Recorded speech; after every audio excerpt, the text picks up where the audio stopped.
The past week or so has seen the annual gatherings of great significance in China's political calendar, 2 sessions.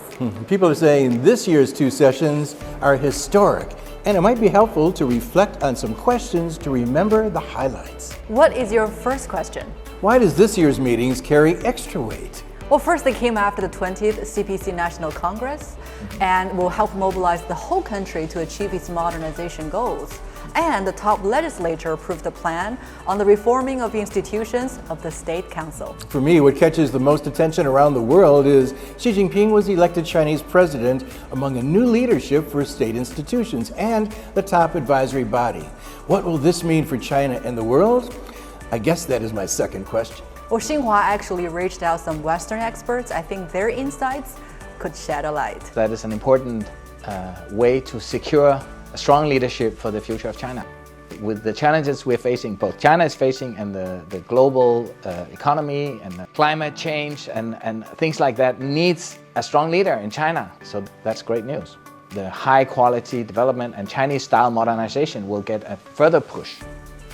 And that is an important thing for the world. President Xi has served the party, state, and nation exceptionally well, sends a clear signal that China's national legislature, which includes thousands of delegates, many from different political parties, including those who are also politically unaligned, as well as delegates from China's 56 different ethnic groups, along with its mass organizations and military. It indicates that all of these are united, completely confident in his leadership.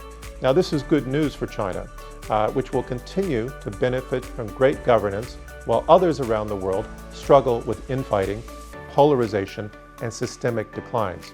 This is also good news for those countries and people around the world who welcome and rely on a strong and prosperous China. It's great news for the global South, whose interest and well-being President Xi has championed. It's a very strong message to the rest of the world that China is united, China is behind one leadership, China is going to be approaching things in a unified way. Against the backdrop of huge divisions in the countries of Europe and the United States, China is showing the world that there is no division, that there is one, unified voice, everyone's, working together and for a common purpose. We can be having an optimistic outlook and that in the longer term, China will continue to develop, play probably even bigger role on the global scene. I think China can start anew after a decade of unprecedented development. And looking ahead, how will Xi continue to lead the country of 1.4 billion people onto a new journey toward modernization? For anyone that's been following China closely, that's a significant question.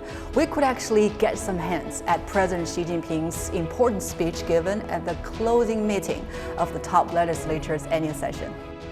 In the speech, President Xi said that on the new journey of building a great modern socialist country and advancing the rejuvenation of the Chinese nation, China will unswervingly advance high-quality development.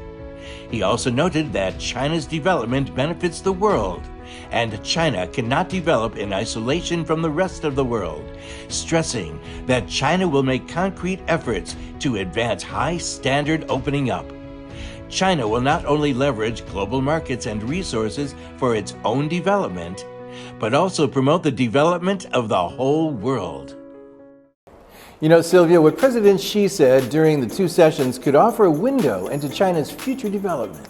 I agree. Actually, when we take a rewind of this year's 2 sessions, we have to highlight, as President Xi put it, the top priority in building China into a modern socialist country in all respects. So my question is, what is it? From my understanding, it is the concept that balances quantity and quality, ensures China's healthy economic growth, and improves the quality of life for the people.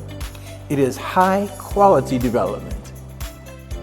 During a discussion with NPC deputies, President Xi noted that high-quality development is the first and foremost task in China's modernization drive. To advance high-quality development, he emphasized the need for increased self-reliance and strength in science and technology, hastening the establishment of the new development pattern, and advancing the modernization of agriculture. Happiness and well-being of the people are the ultimate goals. Well, high-quality development ensure greater national self-reliance and security, produce sustainable long-term development that can mature and reach higher-level goals like becoming a fully developed modern country by 2050 and contributing constructively to global peace and development.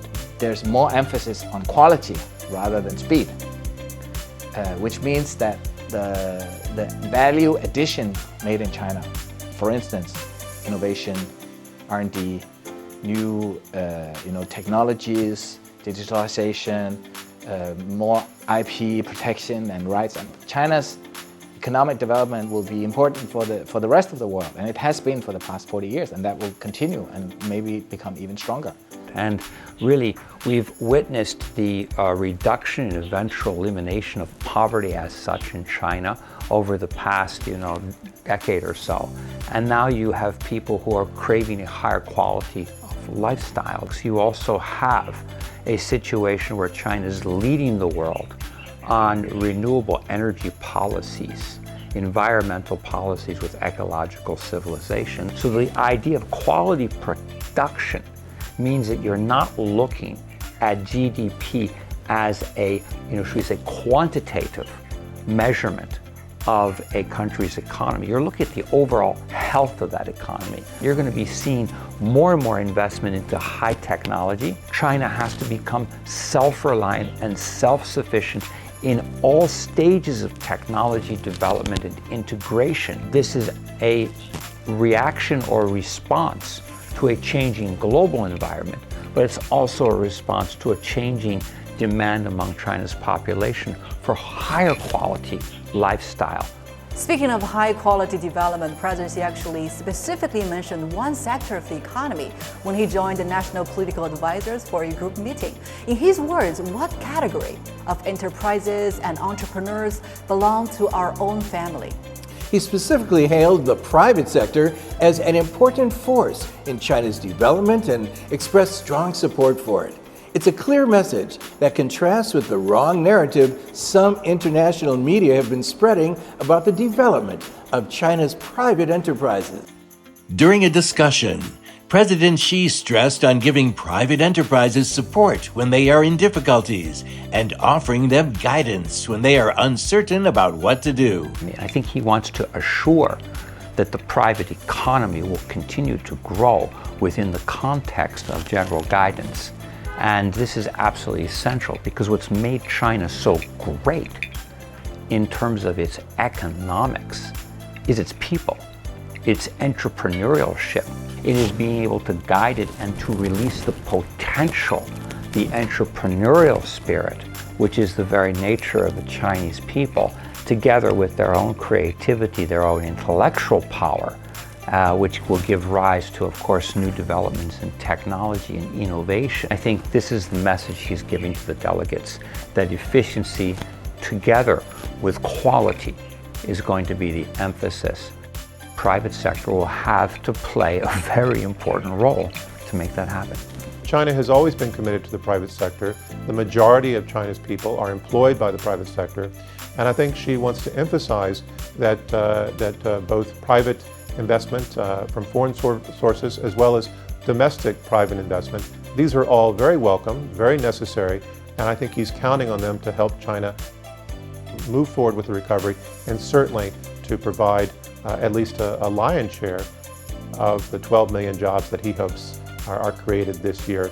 It has been very clear over the past few days that private sector, private enterprises, the whole idea about the China opening up to the world further. The door of the China economy is only opening more and more. This has been emphasized since the 20th Party Congress and has been re-emphasized during the dual session. And that is very good news for foreign investors. One reason that China's two sessions are important is people foresee the country's future path as the annual gatherings draw plans on the economic and social development. So my last question is actually to you, Rick. After this year's two sessions, how will you picture the country in 5 years or even longer? The country never stops surprising me with its tremendous achievements, and I believe that the momentum will continue with President Xi leading the country going forward. What are your thoughts? On this new journey, people will enjoy a better life. They will have a stronger sense of happiness, fulfillment, and security. Also, I believe that a growing and prosperous China will further inject vitality and provide certainty and stability to a world which is going through drastic changes. China moves forward is a question that's not only about China, it's a question about the world. On the 5-year outlook, I would probably say the first one is that I do believe that China's urbanization will continue. So there will be more homegrown technologies that will arise. Well, China's political system and economy are fundamentally sound. There are still many development and reform challenges, but by themselves, these are completely manageable. Nevertheless, I think the Chinese leadership has proven its capacity to manage crises, to save lives, and protect national sovereignty while still making steady progress on development goals. So whatever comes next, China can be, I think, confident with the proven leaders it has at the helm.